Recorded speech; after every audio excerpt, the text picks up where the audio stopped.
Bismillah. Masya Allah, orang tua sudah meninggal dunia. Lihat, ini adalah suatu ketika ada ketemuan, ada masalah berbakti kepada orang tua. Tidak ada kata terlambat. Selagi nyawa masih ada di kandung badanmu, pintu tobat akan dibuka oleh Allah Subhanahu Wa Taala. Durhaka kepada orang tua, neraka jahanam. Kalau ada seorang anak durhaka kepada orang tuanya, tidak akan bisa baik. Dan Allah akan hukum di dunia sebelum di akhirat. Ada orang menjalani pernikahan dengan melanggar orang tuanya. Ngapapun melanggar orang tua, lihat akan dihukum oleh Allah di dunia. Sebelum di akhirat tidak akan bahagia, biarpun katanya seorang perempuan dinikahi oleh seorang laki-laki yang berjaya, kaya raya, ketika dia akan tersiksa. Seorang laki-laki yang durhaka kepada orang tuanya, dia pengusaha yang hebat, akan runtuh. Kalau nggak runtuh-runtuh akan dikirim istri yang jahat. Kalau istrinya masih baik dan dia usahanya jalan, akan dikirim anak yang lebih jahat dari dia. Pokoknya orang durhaka kepada orang tua harus dihukum oleh Allah di dunia sebelum di akhirat.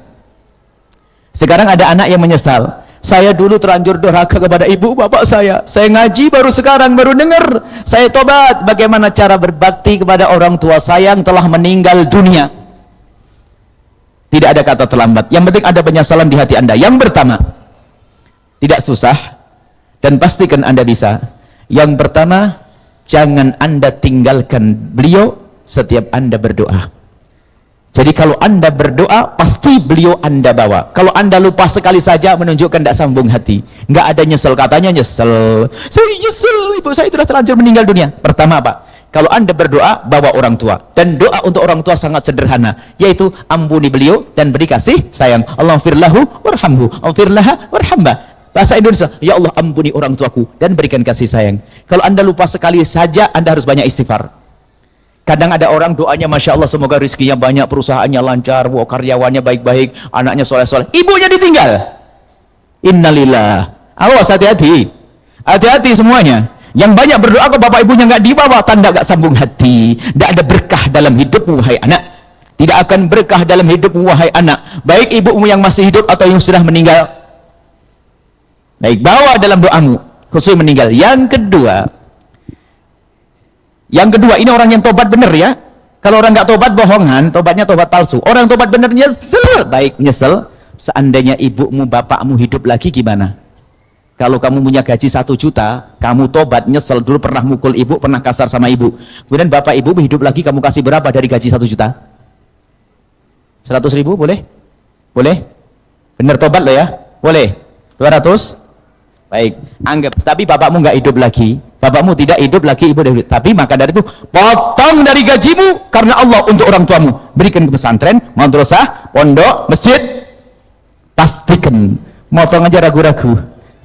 Nggak nyambung, katanya tobat. Bohong, kalau tobat akan nyesal benar. Potong rizkimu. Pastikan, setiap saya punya proyek, ini saya punya proyek 1 miliar.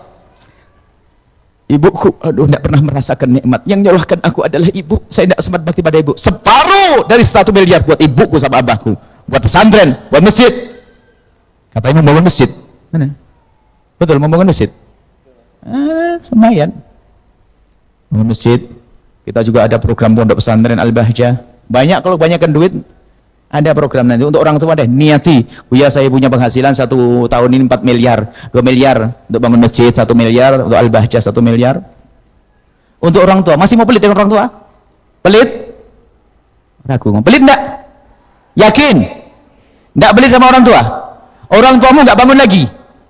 Tapi ketahuilah bahwa apa yang anda dapat, potong, jangan ragu-ragu. Kalau anda punya bakti pada orang tua, ya, tapi yang dipikirkan adalah biasanya lain, anaknya,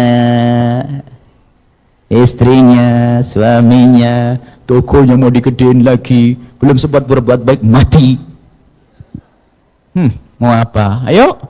Nah, ini adalah yang kedua, adalah kalau anda punya penghasilan sekecil apapun, lihat, yang punya penghasilan sebulan 100 ribu, potong 10 ribu atau 20 ribu untuk orang tuamu, berkah hidupmu, jangan ragu. Kalau 100 ribu potong 10 ribu enteng. Yang punya 10 miliar ngasih 1 miliar itu keder, minta melarat ngasih itu. Aneh, orang kaya minta melarat. Ayo coba, padahal 10 miliar itu mengeluarkan 1 miliar dengan yang gaji 1 juta mengeluarkan 100 ribu sama. Cuman setannya gede, yang duitnya banyak. Semoga yang kaya di sini ahli surga semuanya. Amin. Yang melarat diberi kemudahan urusan rezekinya. Amin. Yang ketiga adalah yang kedua ada tambahannya. Yang kedua, biasanya kalau Anda punya kebaikan yang Anda lakukan, niatkan, ya Allah, semoga kebaikan yang kau berikan pahalanya hari ini juga berikan kepada orang tua. Tapi saya dahulukan duitnya dulu. Dan nanti kalau saya sudah dikasihkan yang ini nggak pernah keluar duit, ini bahaya ini. Duitnya dulu tadi. Kemudian yang ketiga adalah baikilah orang yang dibaiki oleh orang tuamu. Nyambung silaturahmi orang tua.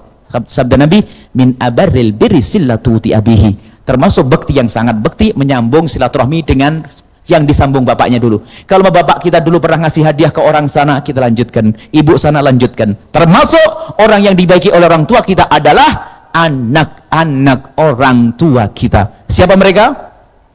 Saudara. Anaknya orang tua nggak paham itu gimana itu? Orang Bandung nggak ngerti ya tuh. Anaknya orang tua kita tuh siapa?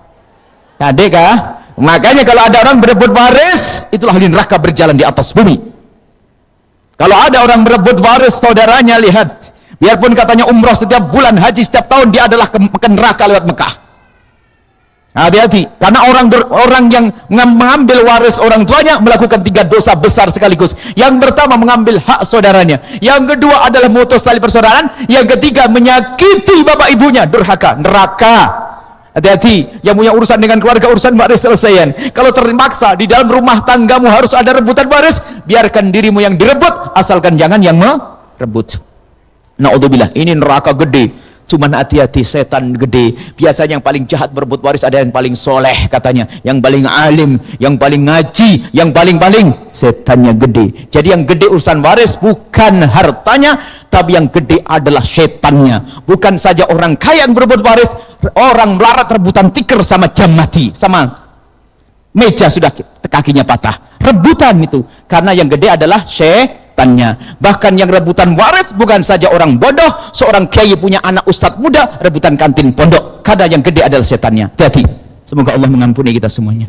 Cukup insyaallah. Setelah Anda menyaksikan video ini, jangan lupa berselawat kepada baginda Nabi Muhammad sallallahu alaihi wa alihi wa sahbihi wasallam.